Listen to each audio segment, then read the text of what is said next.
여러분 안녕하십니까? 사이언스 투데이입니다. 초여름의 문턱에서 변덕스러운 날씨가 이어지고 있습니다. 오늘 일부 내륙 지역은 기온이 30도를 웃돌겠지만 내일은 다시 비 소식이 있는데요. 오락가락하는 날씨에 일교차도 크기 때문에 건강관리 잘해주셔야겠습니다. 오늘의 주요 뉴스 만나보시죠.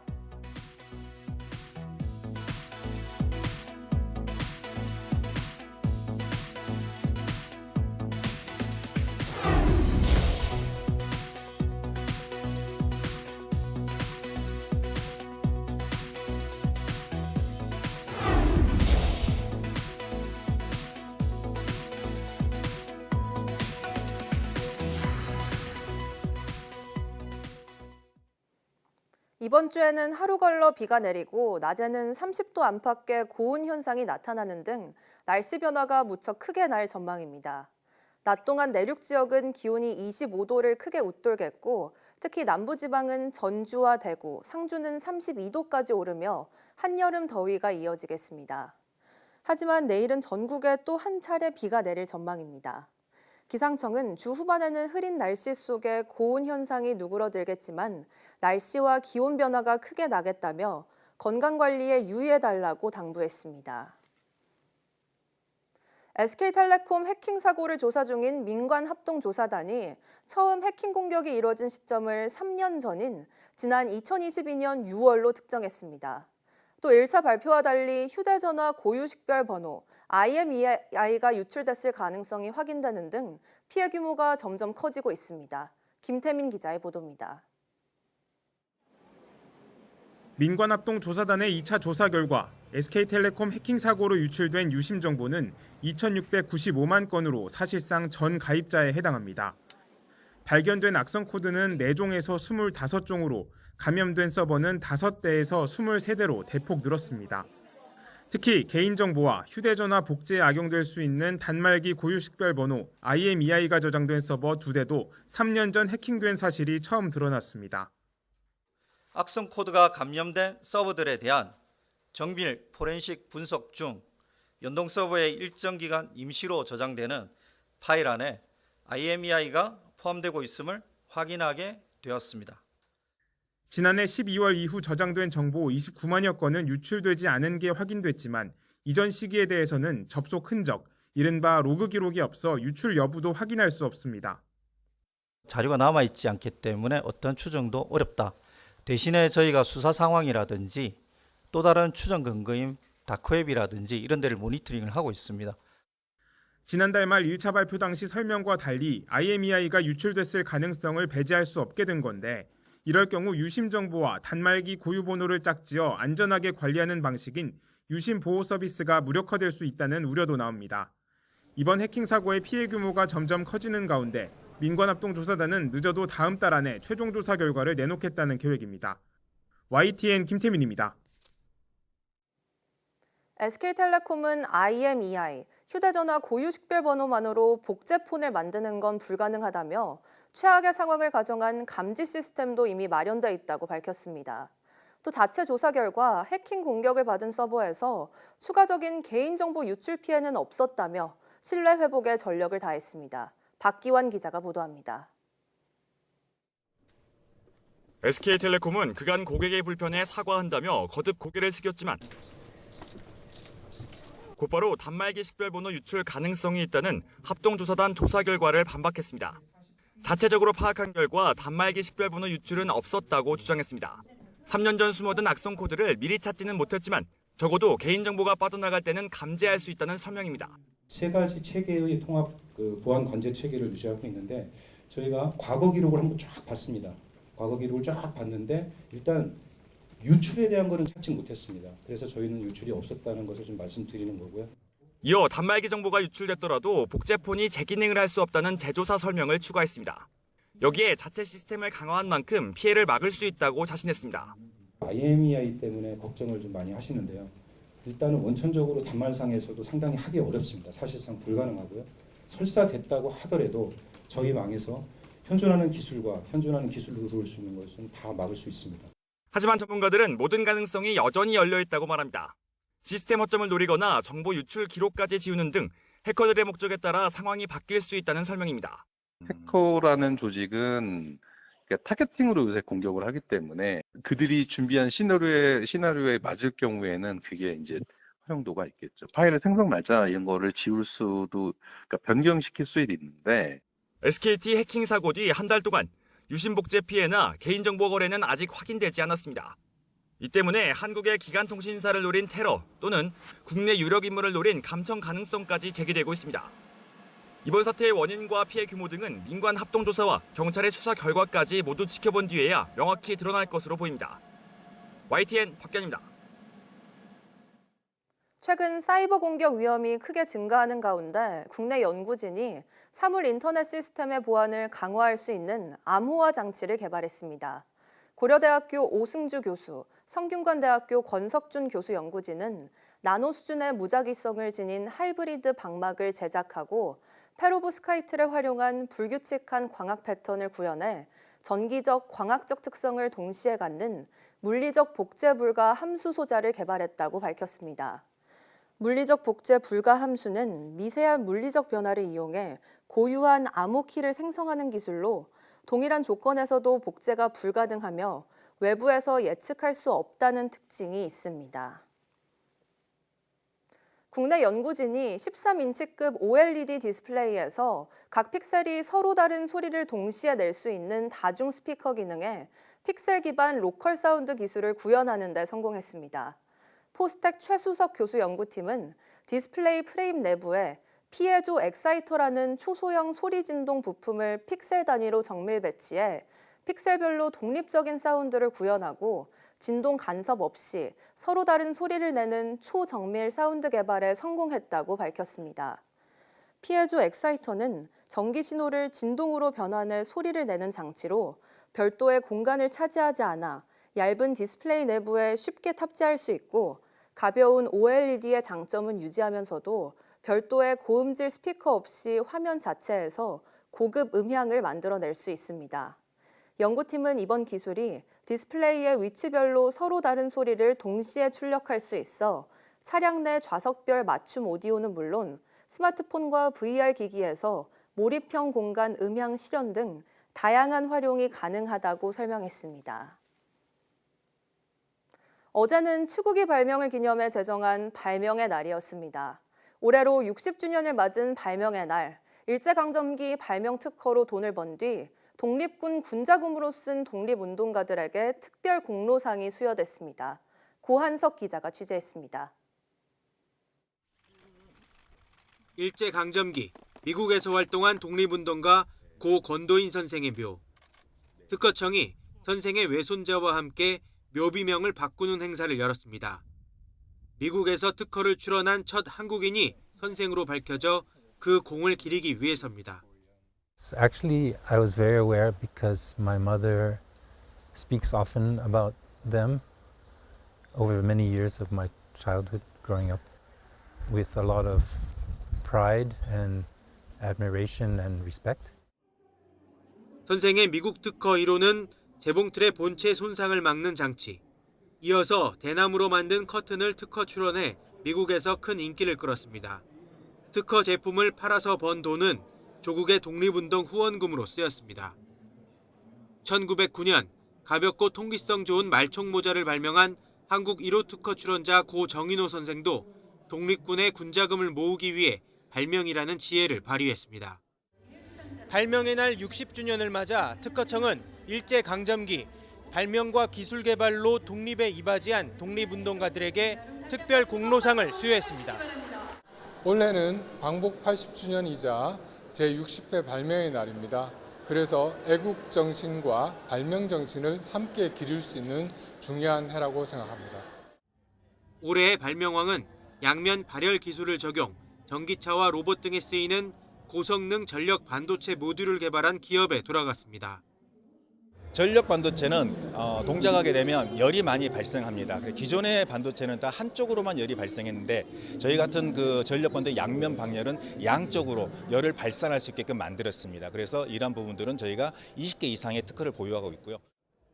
특별 전시회는 거북선 등 전 세계적 특허감인 우리 선조들의 발명품 등이 전시돼 눈길을 끌었습니다. YTN 권석입니다. 서울 시내 자동차 전용 도로에도 운행 중에 과속을 적발하는 암행 순찰차가 도입됐습니다.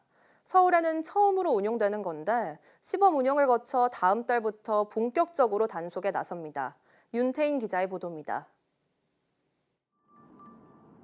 1차로를 주행하던 흰색 승합차가 지나가자 차량 내부에서 경고음이 울리고 모니터에 차량 속도가 표시됩니다. 스타리아 제가 잠깐 세울 겁니다. 차 우측으로 정차해보세요. 고속도로에서나 볼 수 있었던 암행순찰차가 서울 시내에서 과속 차량을 적발하는 겁니다. 강변북로와 올림픽대로 같은 서울 자동차 전용 도로에도 주행하면서 과속 단속이 가능한 암행순찰차가 투입됐습니다. 겉보기엔 일반 승용차 같지만 차량 속도를 재는 레이더와 차량 번호를 인식하는 카메라가 있습니다. 이렇게 단속된 차량 정보는 곧바로 경찰 서버에 전송됩니다. 경찰은 과속뿐만 아니라 불법 끼어들기, 지정차로 위반을 단속하는 데도 장비를 활용할 수 있다고 설명했습니다. 자동차 전용 도로도 안전한 그 교통 환경이 더 조성될 수 있을 거라고 생각하고 있습니다. 경찰은 이달 말까지 암행순찰차 시범 운영과 홍보 활동을 거쳐 다음 달부터 본격적으로 난폭 운전 단속에 나설 방침입니다. YTN 윤태인입니다. 마이크로소프트가 일론 머스크 테슬라 최고 경영자의 인공지능 챗봇을 자사의 클라우드 서비스에서 제공한다고 밝혔습니다. 마이크로소프트는 미국 워싱턴주 시애틀에서 연례 개발자 컨퍼런스 빌드 2025를 열어 개발자의 코딩 작업을 지원하는 한층 똑똑해진 코딩 에이전트를 공개하며 이 같은 내용을 발표했습니다. 마이크로소프트는 우선 자사 클라우드 서비스 애저에서 머스크의 AI 기업 xAI가 개발한 그록3와 그록3 미니 모델을 제공한다고 전했습니다. 그록3는 지난 2월 공개된 xAI의 최신 AI 모델로 머스크는 공개 당시 지구상에서 가장 똑똑한 AI라고 주장하기도 했습니다. 한국과학창의재단은 전국 과학고, 과학영재학교의 학생들과 일선 과학자들을 연결하는 사이브릿지를 개최합니다. 첫 행사는 오는 21일 인천과학예술영재학교에서 진행되고 수소 분야 석학인 성영은 서울대 교수가 수소 시대를 살아갈 준비를 주제로 강연합니다. 강연은 누구나 볼 수 있도록 창의재단 공식 유튜브를 통해 생중계되며 자세한 강연 일정은 창의재단 홈페이지에서 확인할 수 있습니다.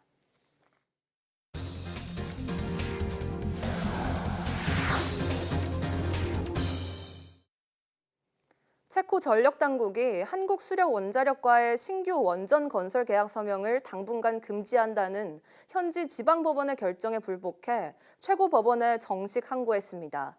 원전업계에 따르면 체코 신규 원전 발주사인 두코바니 원자력 발전사는 체코 최고행정법원에 항고장을 접수했습니다. 앞서 체코 브루노 지방법원은 두코바니 신규 원전 건설 계약 서명식을 불과 하루 앞둔 지난 6일 입찰 경쟁에서 탈락한 프랑스 전력공사가 제기한 계약 서명 금지 가처분을 인용했습니다. 한미가 균형 무역, 비관세 조치 등 6개 분야로 나눠 관세 협상을 이어가기로 한 가운데 2차 기술 협의를 위해 정부 대표단이 미국으로 출발했습니다. 새 정부 출범 전 사실상 마지막 대면 협의로 미국 측 속내를 얼마나 파악하고 올 수 있을지 관심입니다. 황혜경 기자가 보도합니다. 지난주 안덕근 산업부 장관과 제이미슨 그리어 미 무역대표부 대표가 만나 합의한 대로 이번 주 곧바로 2차 기술 협의가 이어집니다. 주무부처인 산업부 장성길 통상정책국장을 단장으로 10여 명 규모의 정부 대표단이 꾸려졌는데 기재부와 과기부, 농식품부 실무진이 포함됐습니다. 대표단은 2박 3일 정도 미국 워싱턴 DC에 머물며 릴레이 실무협의에 나설 예정입니다. 한미는 향후 관세 협상을 6개 분야로 나눠 논의하기로 했는데 예를 들어 비관세 조치와 관련해 수입 규제나 검역 문제를 논의할 때는 농식품부 실무진이 참여하고 디지털 교육과 관련해 망 사용료 문제를 논의할 때는 과기부 실무진이 참여하는 등의 방식으로 진행될 전망입니다. 줄라이 패키지 안에서 뭐를 구체적으로 우리가 풀려고 그 협상의 테이블 안에 올라오게 될지는 저희가 좀 봐야 될 것 같습니다. 지금 농림부를 포함한 여러 가지 관련 부처들이 함께 포함이 돼서 이슈별로 대응을 할 예정입니다. 하지만 곧 새 정부가 출범하다 보니 이번 기술 협의도 지난번과 마찬가지로 미국 측 요구사항을 탐색하는 수준에서 크게 벗어나지는 못할 것으로 보입니다. 여러 안건 가운데 미국 측이 가장 우선시하는 게 뭔지 정확히 파악해 차기 정부에 전달하고 이후 관세 협상을 순조롭게 이어가는 게 급선무인 상황. 일단 다음 달 중순 추가 고위급 접촉이 예정된 가운데 상호 관세 유예 조치가 끝나는 7월 8일 전까지 협상을 타결지을 수 있을지 전 산업계가 주목하고 있습니다. YTN 황혜경입니다. 글로벌 신용평가사 무디스가 미국의 국가 신용 등급을 하향 조정한 뒤 미 국채 금리가 급등세를 보였습니다. 뉴욕 연방준비은행 총재는 미 국채 시장엔 문제가 없다며 진화에 나섰지만 전문가들은 심각한 경고라고 분석했습니다. 뉴욕에서 이승윤 특파원입니다. 글로벌 신용평가사 무디스의 미국 국가신용등급 강등 조치 이후 첫 거래일을 맞아 미 국채 금리는 급등했습니다. 30년 만기 미 국채 수익률은 장중 5.03%를 찍으며 지난 2023년 11월 이후 최고 수준을 기록했습니다. 10년 만기 미 국채 수익률의 장중 최고치는 4.566%를 기록하며 최근 수개월간 투자 심리를 짓눌렀던 금리 수준으로 재진입했습니다. 국채 수익률은 미국 정부가 돈을 빌리기 위해 얼마나 많은 이자를 내야 하는지를 보여주는 금리입니다. 국채 금리가 오르면 주택담보대출과 자동차 할부, 신용카드 이자율 등 실물 경제 전반의 자금 조달 비용 상승으로 이어질 수 있습니다. 세계 최대의 헤지펀드 브리지워터 어소시에이츠의 레이 달리오 설립자 등 금융계 주요 인사들은 미 국채의 위험이 무디스의 경고보다 심각하다고 지적했습니다. There is no pathway. The Treasury is not providing any type of a path to right its balance sheet. It actually takes a decent amount of investors off the table. 미국의 중앙은행격인 연방준비제도의 주류인 존 윌리엄스 미국 뉴욕 연방준비은행 총재는 미 국채 시장엔 문제가 없다며 불안감 해소에 나섰습니다. 또 트럼프 행정부의 정책 불확실성이 거치기까지 시간이 필요해 통화 정책을 놓고 연준이 좀 더 기다릴 수 있다고 언급했습니다. 연준 내 중도파로 통하는 래피얼 보스틱 애틀랜타 연은 총재도 연준이 올해 금리 인하를 한 차례만 하는 방안을 선호한다며 신중론을 내비쳤습니다. 뉴욕에서 YTN 이승윤입니다. 최근 상업용 양계장에서 조류 인플루엔자가 발생한 브라질 히우그란지 두술주의 한 동물원에서 고병원성 조류 인플루엔자로 물새들이 집단 폐사해 당국이 조사에 착수했습니다.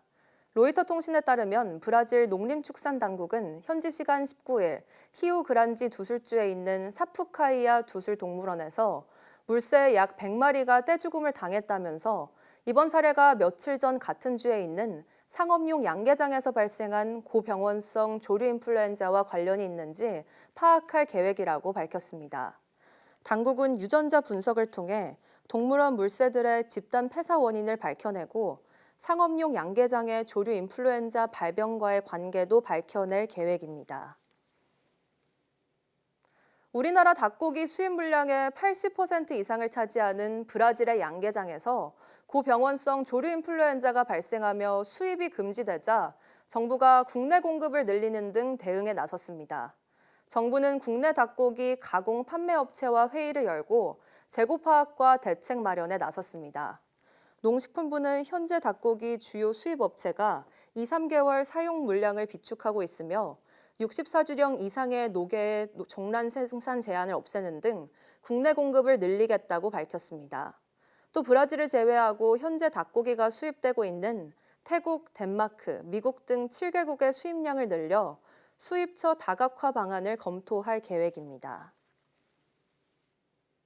미국 의료진이 세계 최초로 방광 이식 수술에 성공했다고 뉴욕타임스가 보도했습니다. 보도에 따르면 미국 로스앤젤레스 캘리포니아대 니마 나시리 박사와 서던 캘리포니아대 인더비르 길 박사가 희귀 방광암을 앓던 41세 남성 오스카 라라 인자르를 대상으로 수술을 집도에 성공했습니다. 신장 질환으로 인공투석에 의존해온 라라 인자르는 방광암으로 방광 절제술도 받았습니다. 의료진은 방광과 신장을 동시에 이식했고 8시간에 걸친 수술 끝에 라라 인자르는 7년 만에 처음으로 소변을 정상적으로 배출할 수 있게 됐습니다.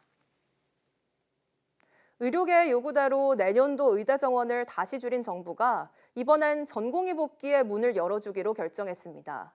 병역 특례와 기존 수련병원 복귀 등의 조건을 수용하며 이달 말까지 추가 모집을 허용하기로 했는데 얼마나 많은 전공의가 복귀를 선택할지는 미지수입니다. 백종규 기자의 보도입니다. 2년 연속 전문의 배출 파행 사태를 막아야 한다는 의료계 단체의 건의에 정부가 전공의 추가 모집을 허용하기로 했습니다. 모집은 이번 달 말까지고 수련은 다음 달 1일부터 내년 5월 31일까지 진행됩니다. 이번에 돌아오면 레지던트 3, 4년 차는 내년 2월 전문의 자격을 취득할 수 있습니다. 또 수련을 마칠 때까지 군 입대가 유예되는 건 물론 원래는 사직 후 1년 안에 같은 병원, 과목 복귀를 제한하지만 이번 복귀자에겐 예외적으로 이 규정을 두지 않기로 했습니다. 정부가 의대생 수업 거부에도 의대 모집 인원을 동결한 데 이어 전공의 모집에서도 기존 원칙을 깬 겁니다. 이번에도 봐주기 논란, 특혜 시비에서 자유롭지 않습니다. 복지부는 전공의 복귀 의사 확인을 위한 의료계의 자체적 조사에서 상당수 전공의의 복귀 의사를 확인했다며 현장 건의를 받아들여 기회를 부여하고자 하는 것이라고 해명했습니다. 이어 필수 의료 패키지 재논의나 군 제대 후 복귀 보장 등의 조건 충족 시 복귀하겠다는 전공의들이 많은 것과 관련해서는 이미 확정된 과제는 차질 없이 진행하고 기존에 발표한 의료개혁 과제 가운데 구체화가 필요한 과제는 현장의 목소리를 충분히 들어 보완할 계획이라고 덧붙였습니다. 다만 정부의 이런 조치에도 얼마나 많은 전공의가 복귀할지는 불분명합니다. 모집 기간 연장과 한 번의 추가 모집을 거치고도 올해 수련 중인 전공의는 의정 갈등 이전의 12%에 불과합니다.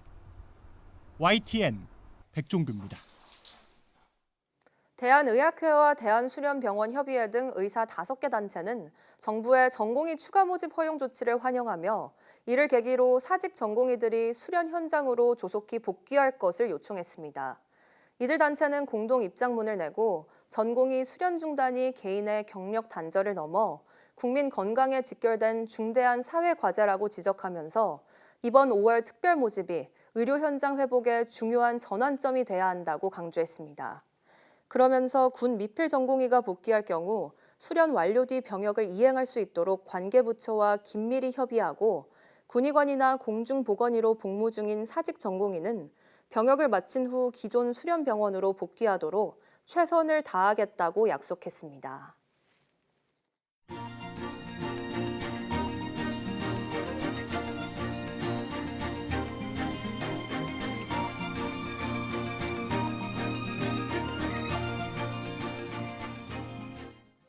(5월 20일) 오전 사이언스 투데이 마칩니다. 오후 뉴스도 많은 시청 바랍니다.